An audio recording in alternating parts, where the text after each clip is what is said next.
So let's go pay. I believe they're open from 9 or 9:30 to 5. Okay.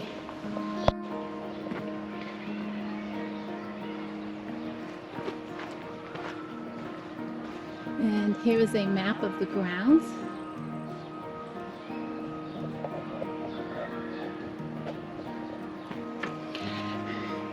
It's amazing to be here again. When I was a child, we used to come here for school trips, and we did it several years in a row, and it was a fun place to come, and it was also just a nice place to walk and just explore the grounds. And we came during different times of the year, which was wonderful. So much history here.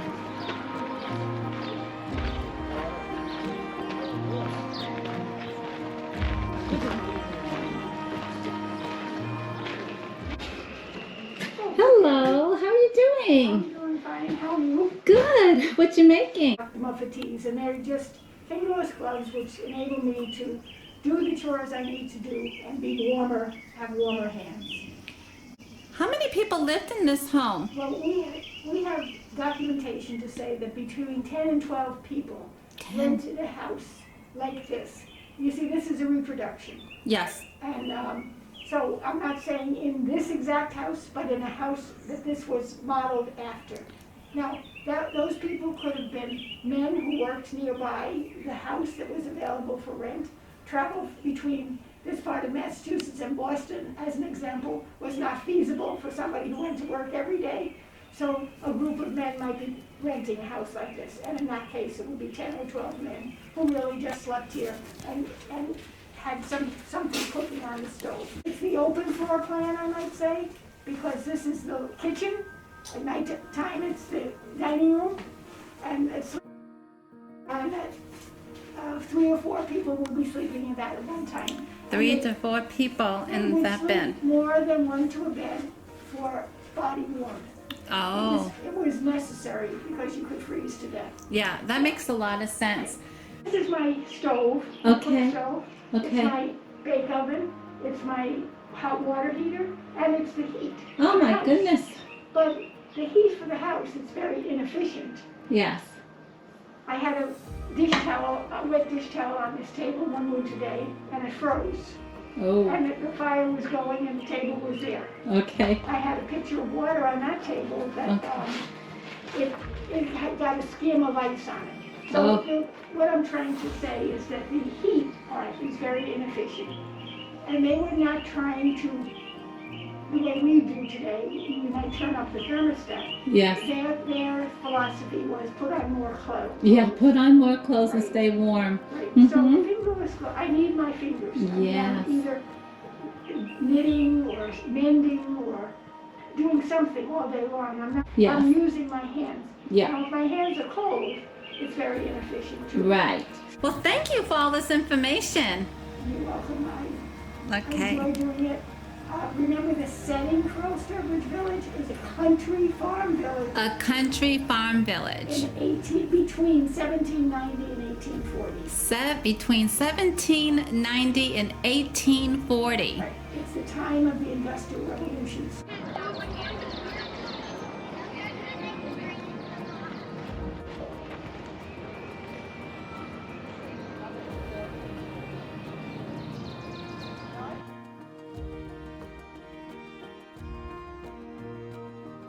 So now we're going to head to the town pound.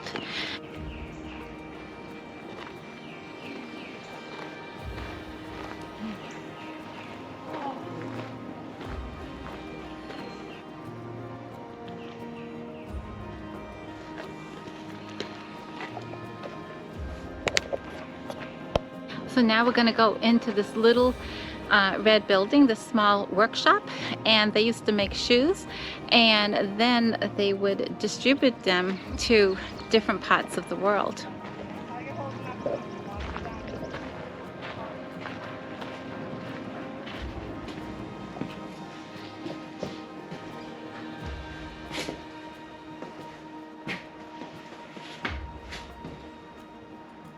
Those are a really nice pair of shoes.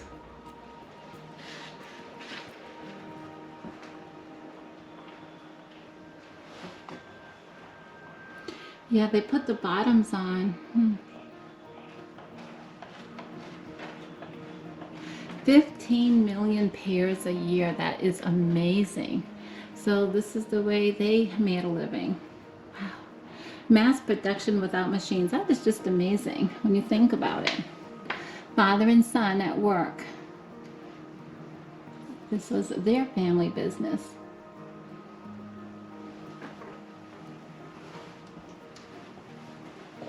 Look how beautiful they are. Really did nice workmanship.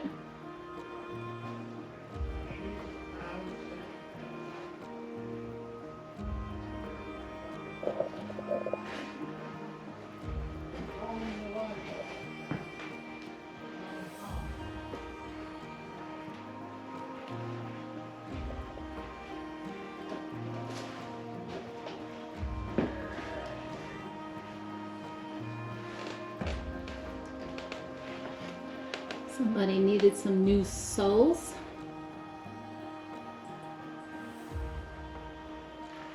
I love their little workbench. Isn't that cute? Just a comfortable place to sit, and then you got all your tools beside you. Amazing.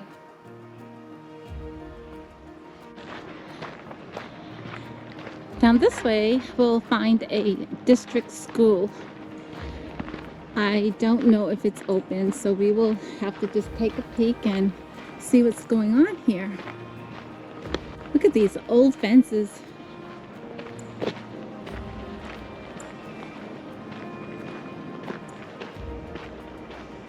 So if the cows got out from this area, they had to go to the town pound, as I was showing you.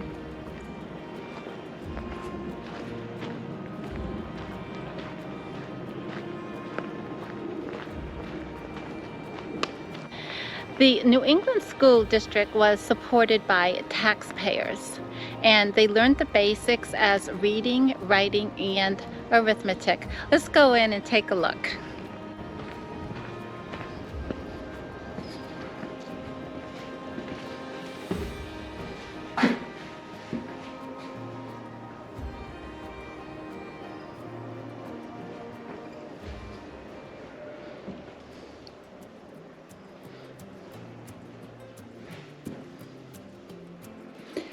Interesting, you had a place to do all your reading, writing, and you had a nice desktop here and pretty comfortable seating arrangements. And I can imagine if you wasn't paying attention, you'd probably have to sit in the front over here where the teacher could keep an eye on you. Here they had their furnace for heating. Just an old stove. I would imagine they had water that the students could get from here,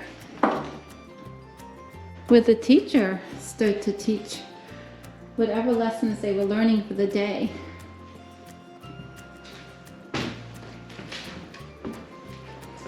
They had 2 exits.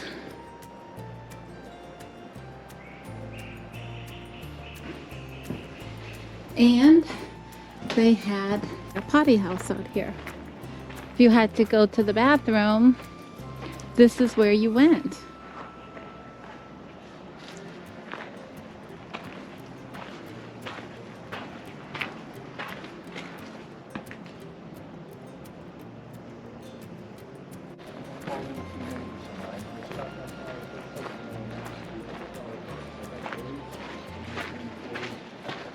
And when you first harvested the clay, it would have to be processed because it may have twigs, pebbles, and lumps.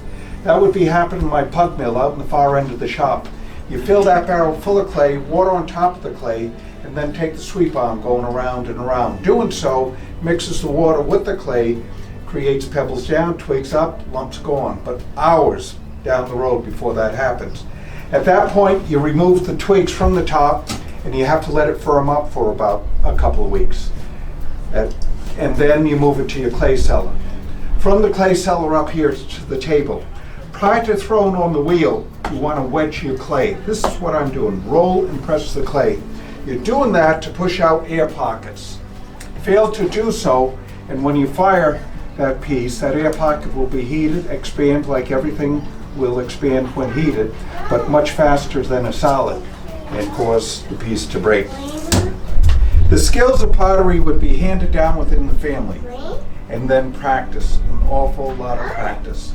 The potter would be making his own tools, including the wheel. This is a wooden upper, wooden lower, metal shaft that would have been made by a local blacksmith.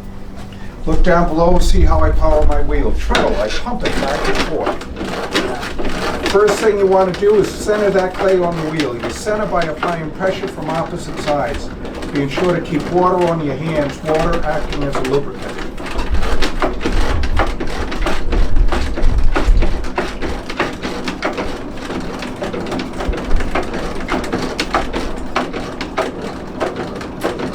What I do make would be by request from the country store.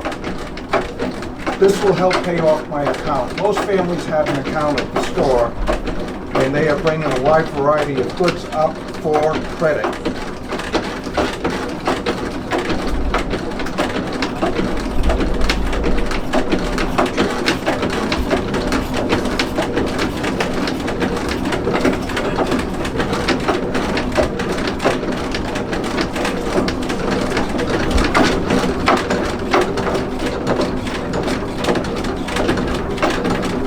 Once centered, then you want to open. I do that by taking my thumb, dropping it down, stopping before I go through the bottom.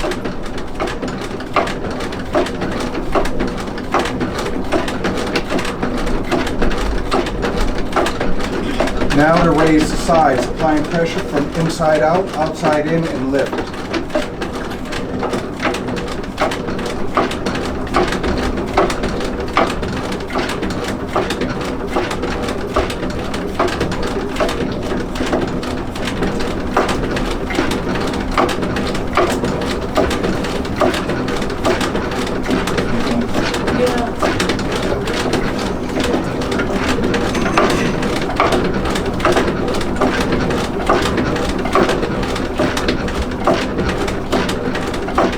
Want to even out that rim by taking a needle and pressing it right through the side.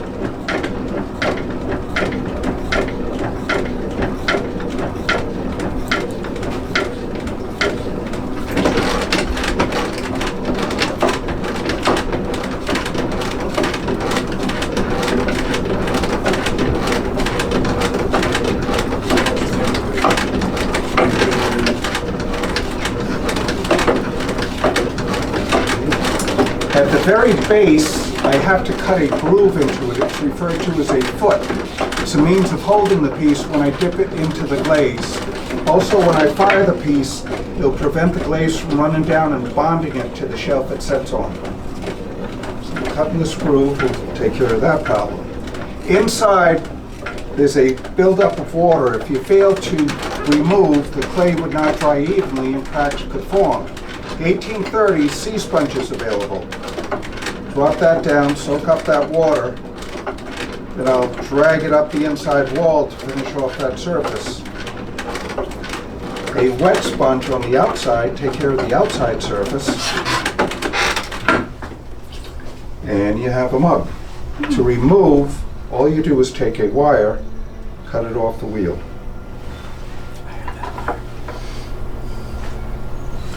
In need of a handle, but right now it is too soft. In about 3 hours, it'll be firm enough where I can draw out clay, shaping it into the shape of a handle, and just apply it to the side of that container. Set it on the shelf, let it air dry. Once I have 700 pieces, then we'll glaze, load, and fire. Wow. To the country store they go. I'm just curious, was this mainly a family business back in the day? Yes, by all means. Family business, handed down, skills are handed down within the family. So if somebody in the community was interested, could they learn this trade? By all means. In fact, this shop is from Goshen, Connecticut, northwest part of the state. Hervey Brooks was a potter in this shop right up until 1855. And he finally gave the wheel up in 1855. He was 85 years old. But he picked the skill up from a neighbor. He went over, his neighbor was the potter. He would go over and watch the neighbor work. When the neighbor was not on the wheel, he'd use his scrap clay and practice. He became a very well-known potter down there in Connecticut. And how long does it take to master this skill? What I did there, raising a cylinder, you're looking at 1,000 attempts. depending on the individual. Not all, but most. That's a lot of pottery classes. Interesting. That's about it. Okay, a butter churn. A small churn that you would prepare a small amount of butter. It is missing the dasher. That would be made of wood. But this whole piece is made of clay. I can make a container from the tip of my fingers to my elbow. Higher than that, it would have to be a 2-stage. Okay. And here's another interesting container used as a waterer for chickens. Oh my gosh. It only has one hole, and very carefully load the water into it through that one hole, move it upright, and the water will maintain a level to the upper portion of the well here as long as there's water in the container. That's really interesting. I never saw one of those. That's the first time. And we all know what this would be used. Save a trip out to the privy on a cold winter's night. And a variety of pitchers, mugs by all means. Yes. Wide variety of mugs. Your morning cider would be much more tasteful coming out of a potter's mug than it would be a tinner's mug. One thing though, storage, any long-term storage of in my containers, my glaze was a lead-based glaze. A lead? So we were aware of the harmful effects of lead in the 1830s, and you knew that you would not store an acid-based product for long-term in one of my containers. If that were so, it would draw the lead right out of the glaze. Wow. So the first thing, it would turn a strange color to you. If that did not stop you, the taste of the item would be different. So for long-term storage of acid-based goods would be sand glaze. That would be purchased at the country store being made in Worcester. See, there's always something that you can learn about pottery. Mm-hmm. Wow, Sure. amazing. Yeah. Thank you so much for all that information. Thank you for stopping. Well, no, I'm. This is the main thing. But you get sparks, you said. That picture's got fire blowing out. Yeah, that's because we're at the last hour of the firing. That's blast time. And I have my damper wide open. And that was before last.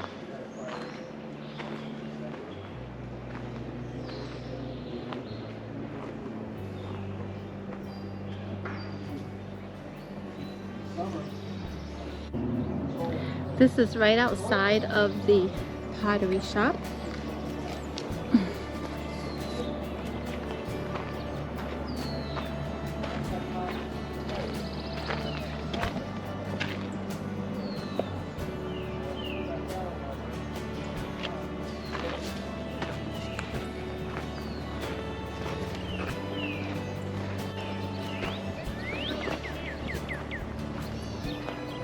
So pretty down here.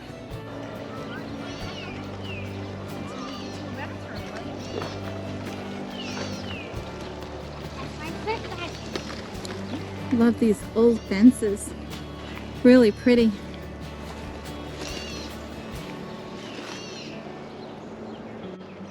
You have some women tending the garden, and then there's some sheep with their babies down here. Let's go take a look. Oh my goodness, look at the babies.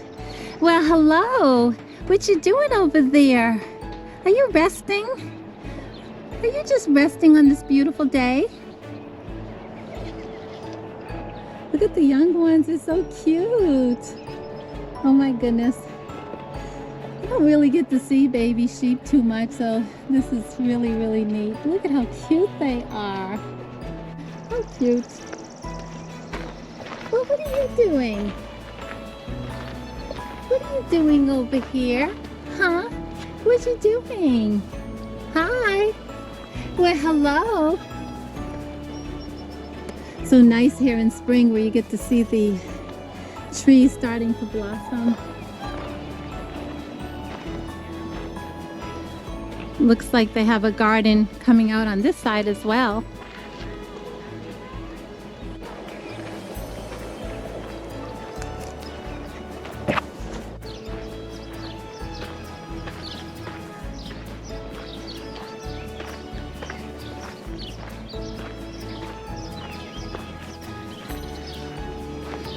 the barns.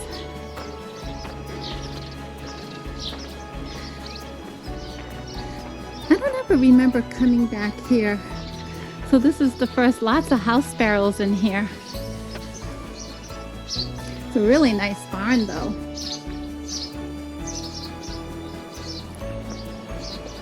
And here's the cows. Guess they've been good. They didn't get loose.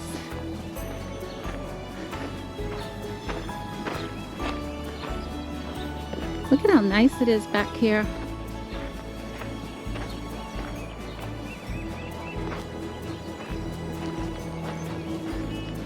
Let's go see the cows.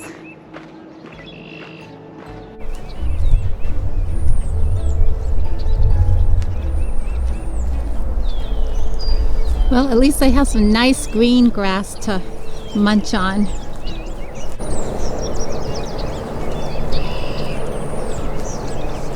So we're going to go up to the Freeman house and we're going to see if we can speak with some of the ladies that I saw in there earlier.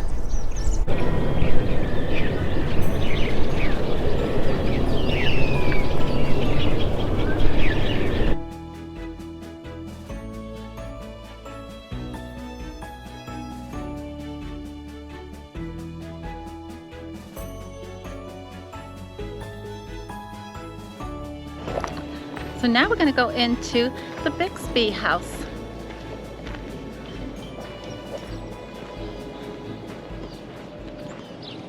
Mr. Bixby was a blacksmith.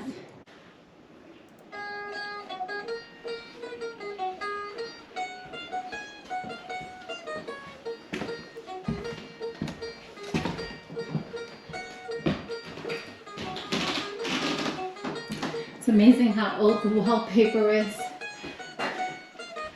Just so old.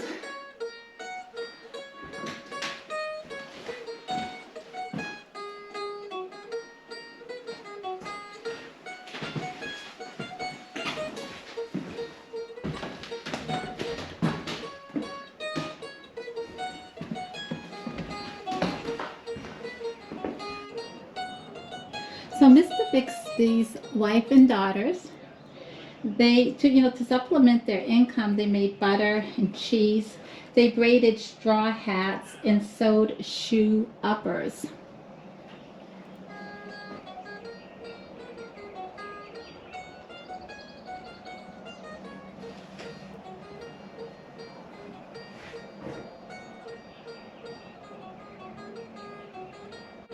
Well, it's amazing how they carried this house from Berry, Massachusetts to Old Sturbridge Village.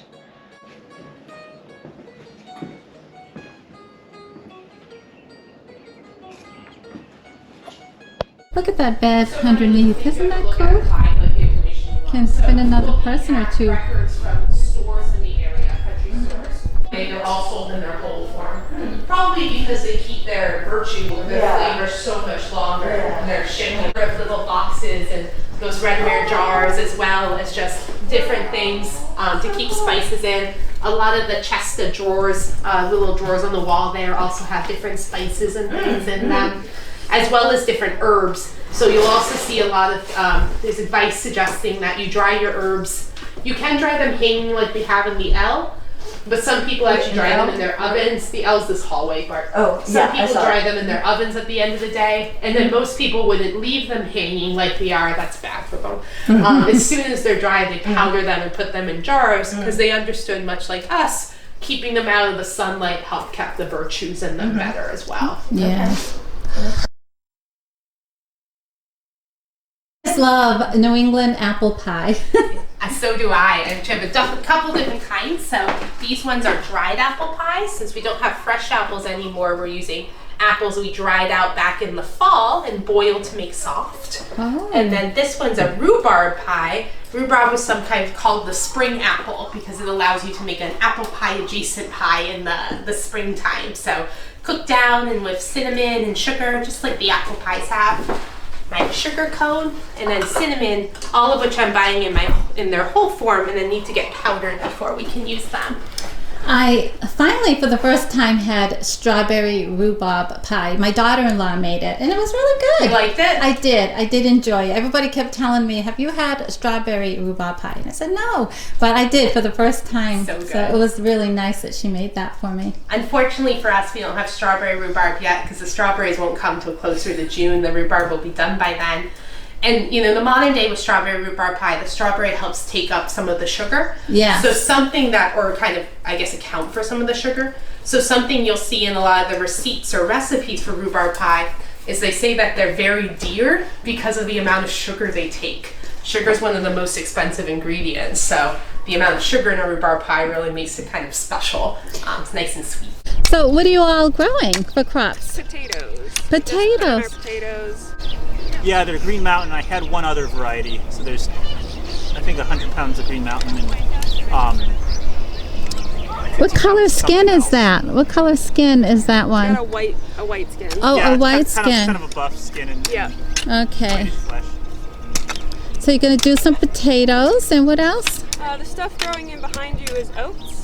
Winter rye, because it gets planted in the fall, you know, germinates, grows a bit, and kind of sits dormant for the winter and comes right back up in spring as soon as it's warm enough. We use rye for bread. Wonderful. You know. So they grow hay and oats in these and fields. Oats are mixed in with the Timothy because, so the Timothy is a perennial thing that'll, you know, we can cut a crop of hay off of there every year. But 21st century, we get Canadian geese that like to tear up the grass, and the oats are tastier, so they'll go after the oats.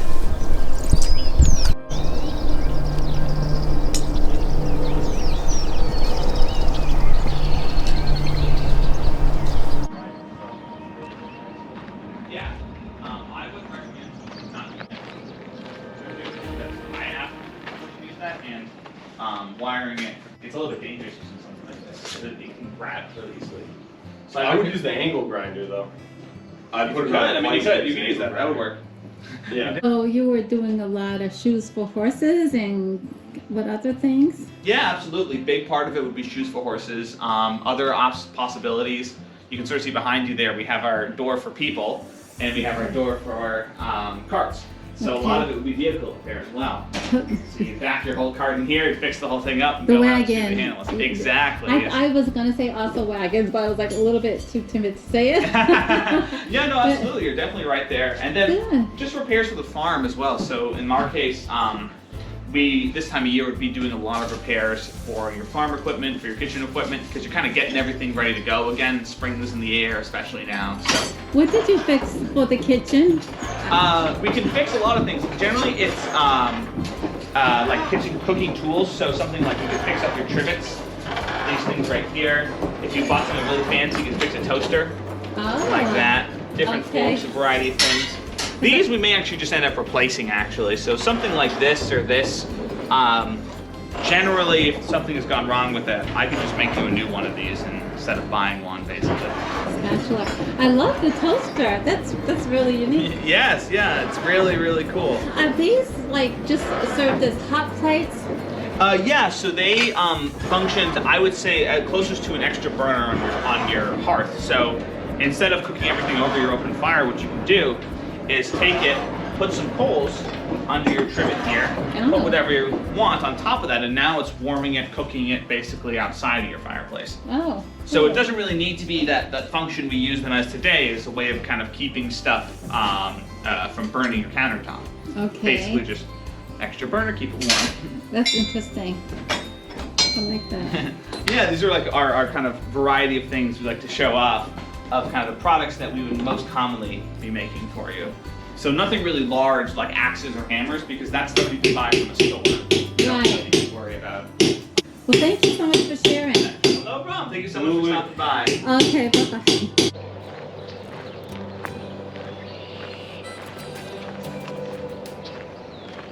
Okay, so we're entering the carding mill.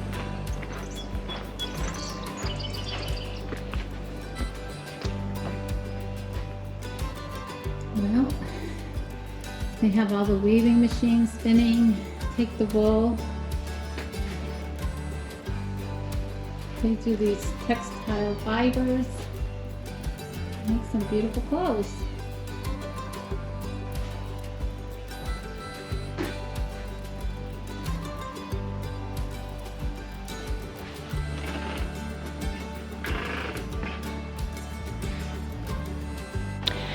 And here is Mill Pond.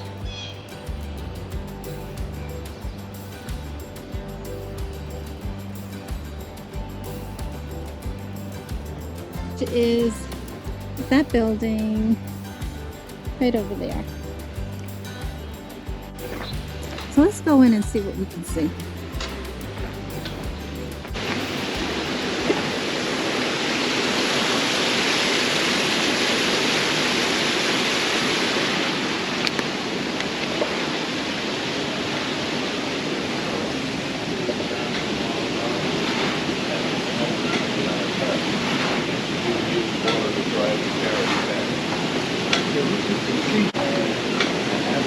Extremely low water right now. My name is Justin Kennick. I'm the miller. And today we're working in our water-powered sawmill. In the 1830s, in the original town of Sturbridge, Massachusetts, there wasn't just one water-powered sawmill, there were 13. 13 sawmills in one town? That's a lot. It is a lot. That's not really because there was a lot of building going on. It was more a fact of, it was a convenience to the local population. So the farmers did their logging in the winter. They brought logs to the nearest sawmill. They told the sawyer what dimensions of lumber they needed, and they got charged 25 cents per 100 linear feet. On a good day, I can cut 1,000 linear feet, which, if I do my ciphering correctly, leaves me with $2.50 a day. So they'd have it cut and maybe build barns or whatever they needed to do, In addition fences, to the house, whatever. or maybe putting new boards around their gardens. Do they pay taxes in this community? You bet. They did. Yes, but it's not income tax. It's a property tax So property tax only. only. So if you had a business, then of course you'd have to pay more tax. Or is it- Yes, but yeah. But I mean that's what part of my $2.50 a day is going towards. Okay. It's a lot Okay. more money than the blacksmith is making in a day. Oh, He might be making $1 a day if he's blacksmithing, it's such a great place to walk around. isn't it? Yeah. Yeah. Well, thank you. You're very welcome. He was saying this time of year they are lower on water, and mainly because they're cutting wood all through the winter and up until May, so it does take a lot of water to cut the wood. But it was quite fascinating. I enjoyed talking to him very much. And like you said, all of the wood that was cut, it was for the people who lived here. So whatever trees they cut from their property, then the wood was returned to them to use however they saw fit.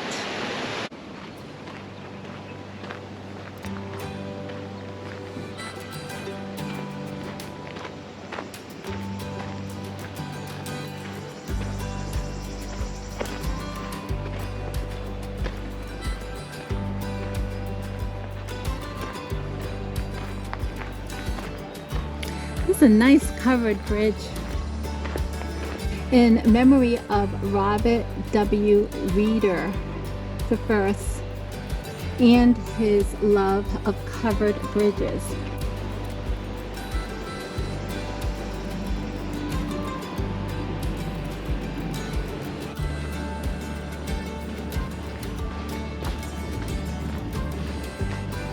Hello, how are you doing? Work on some pie pans, whereas he's working on the punch lanterns. We're kind of showing two extremes here. I'm showing the big sellers at the time, and he's producing the least selling items. Okay. You put candles in those. You put candles in them, and they're basically your flashlight. Okay. So they're to Well- get you around outside in the dark. Well, there you go. You certainly don't have to worry about having to find the fuse box. But you know what I'm gonna choose, right? I mean, I need light, but I love to cook. So I'm really interested in a pie pan. So you sell these in the gift shop? Yes. That's nice. It's really nice. So, what kind of cooking items or baking items do you make and sell here? Do baking pans, milk pans, coffee pots. You got a tin baker down there. You put the grounds in the coffee pot, you put it on your coals or your trivets or your stove, and you boil it. And then how do you get the grounds out? What did they use back then? Well, some people claim you put in some eggshell to get the grounds to settle. Some people say you put in a bit of cold water. I think you'll find that if you get a dozen people and ask that question, you'll get a dozen answers. So you just snap that right into place, huh? Yeah, so the bottom edge is bent out. The bottom piece has got the edge rolled over. Yeah. So it's grabbed on, and now I gotta set that down. Okay. So that way it's gonna pinch that together, so it's not gonna rotate on me. You know, it seems like those pans are made a little bit deeper than the regular 9-inch pie pan. Is that true? Or is that like a cake pan or for pie? This is a pie pan. Okay. Not really sure. I've never actually. Seems like the rim might be a little deeper. Well, I mean, you get some items where it's not so much size and how many quarts. Yeah, that's nice though. Nice work. And the lanterns are really pretty too. A lot of work goes into that. Every single hole is individually made. Wow, every single hole. So that's a lot of art that goes into there. Up to a point, I mean. Do you use a grid or is it all by what you know? Well, what you wind up doing is you don't so much have a grid as the pattern for each part has registration holes in it. Okay. So you can lay out the design, basically scratching rectangles, arcs, circles on the inside of the sheet, nail it to a board, and then where you've scratched all your lines, stay on the lines and whack that with a big mallet and eyeball the spacing. All right. There you go. Nice work. And thank you guys. I really appreciate you showing me your skill here. So they also have a buggy ride that you can take along the grounds. That's pretty nice. So you get a nice tour of everything. Let's go inside Thompson Bank.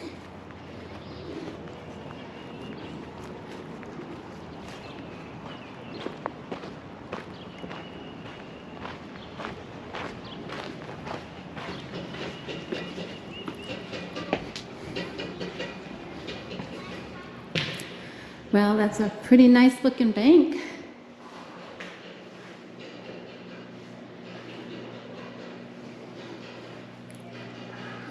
I wonder how complex it was to get a loan back then. President Washington, our first president here in the U.S.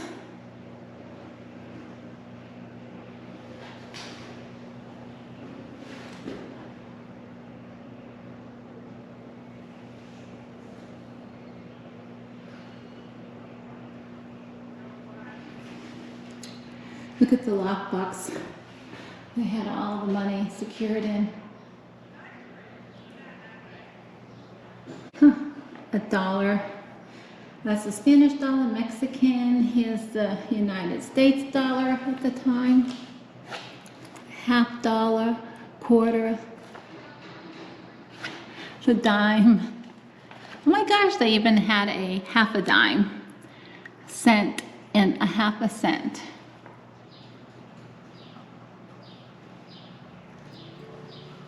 It's interesting that they got the Spanish, Mexican, and United States.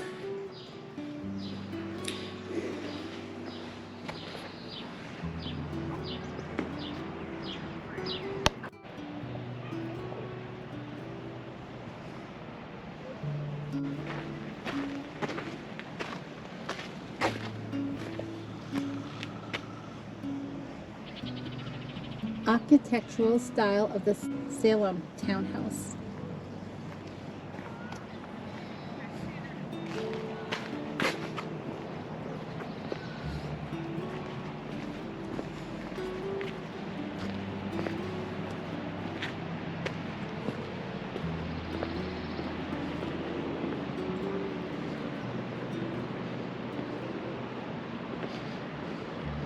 Some really nice tulips.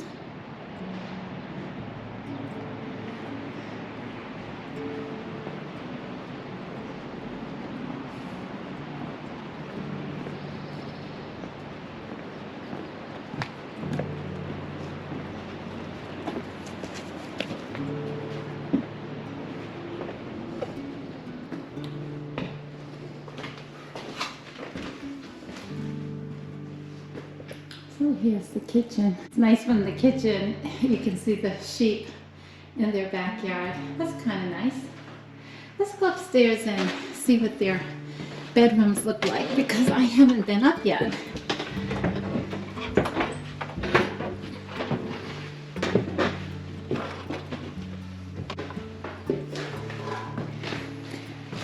Okay, so here's bedroom. It's pretty big up here.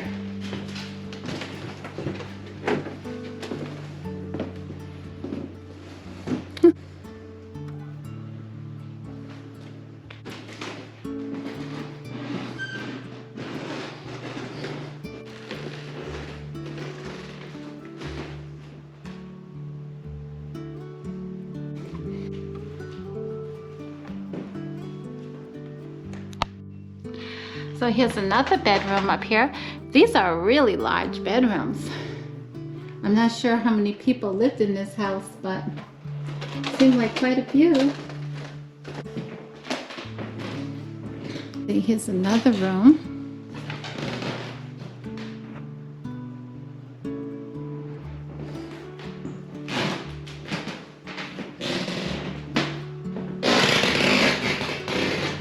These stairs are much better over here, coming down this way.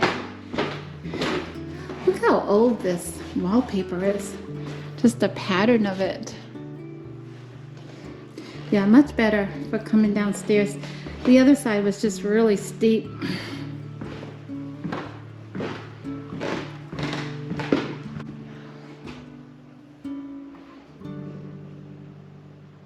The north parlor.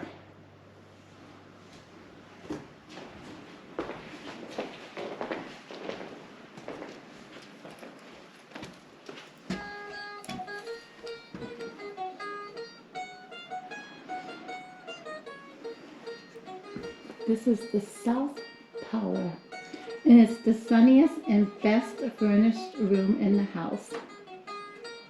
They entertained the company in their best and most stylish furniture. This 1820 piano made in Boston was owned by one of the town daughters.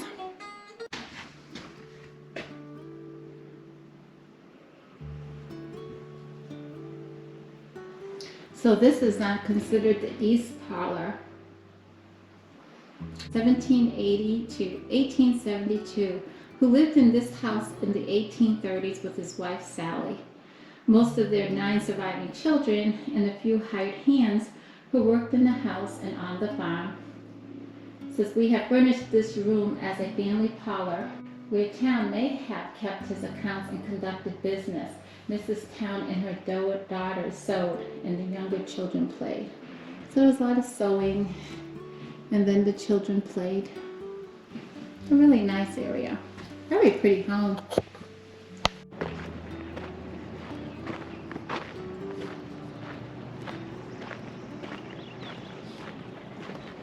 Here's some more sheep. Oh.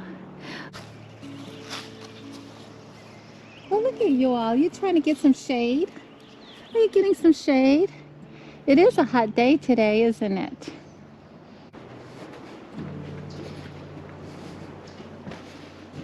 Hello, sir. Hi there. How you doing? Stay awake, I'll be fine. This press is almost 200 years old. Wow. This one was built in the Bronx, New York in 1824. Okay. And it was designed to print as large a sheet as 20 inches by 25.5 inches. So it's a good press for printing books. My goodness, I guess so. I have not a book on the press today. I have a legal form. This comes under the 20% of the business called job printing. And I usually define job printing as somebody running in screaming, "I've got a job for you. I need a few thousand of these, can have them yesterday." "What do you mean you're going to charge me so much?" Which they still do. This is a legal form used by a judge of probate to get 3 hopefully disinterested parties to go and value property. Now, it means not only land, but also anything of value. So the pots and pans in the front room, the bed in the back room, whatever. Somebody has died intestate. And so what they're trying to do is protect themselves from somebody saying, "He owes me money." Right. So things of value have to be valued. So these are going to be appraisers. So 3 hopefully disinterested parties. And do you know what year they started copywriting books and different things, literature? Okay. What country? Here. Massachusetts. Okay. Massachusetts has a copyright when we're still British. Oh, really? Yes. Wow, I had no idea. Yeah. But you have to apply for it? Yes. When we become Americans, technically 1790 to the rest of the world, there is a copyright. However, it is restricted to Americans. A bestseller in the 1830s was a story about a family marooned to an island written by a man named Johann Weiss. The name of the book is Swiss Family Robinson. Oh, yeah. Popular. Yeah. Johann Weiss is not an American. Right. He doesn't pay into the system, he gets no benefit out of the system. Okay. By the name of Sam Clemens, decided to have his book printed in London, England, and in New York City, New York at the same time. So he paid to have the copyright in England. Yes. So he picked up the copyright in both places. Oh, good for him. He made some bad investments later, too. But it's a matter of 2022. There is no copyright law. It's a copyright agreement. And not everybody has signed it. The Republic of China has never signed an international copyright agreement, and they're not about to. Well, thank you for that information. Well, have fun. Thank you.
Now, what kind of song was that? It was a dance tune called The Rancing Highlander.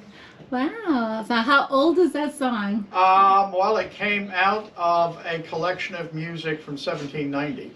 Oh, very interesting. Well, thank you. That was You're very very welcome. nice of you.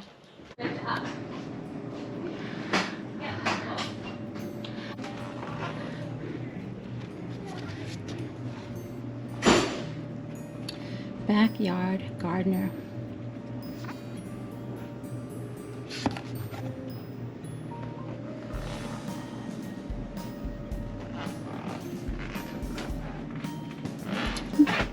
These mushrooms are so cute.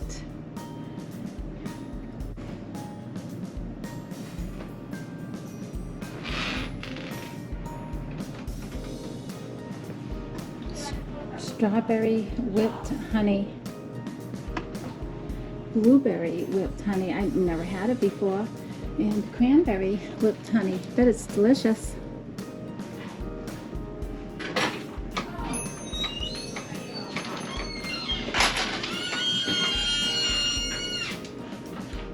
Chocolate whipped honey, strawberry, blueberry, and cranberry. This is amazing.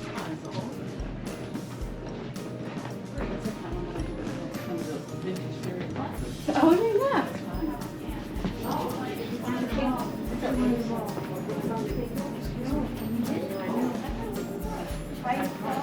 I've heard of the gingerbread donut. I haven't had it, but I bet that's pretty tasty.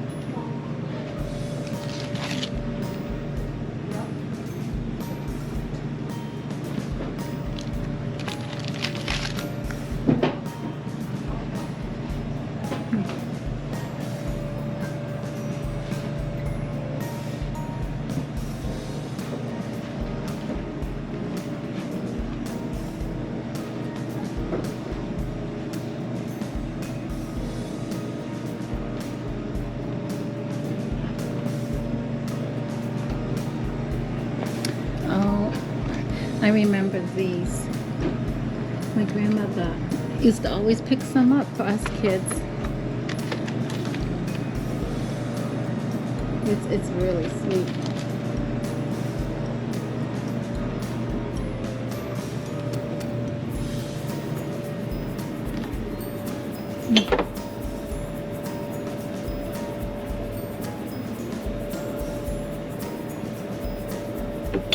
There's a pumpkin recipe cookbook.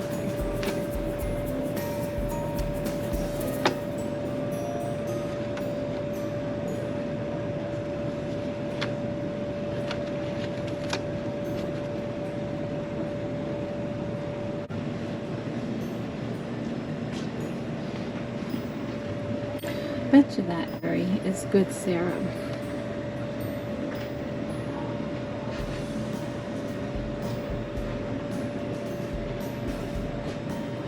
Maple cream.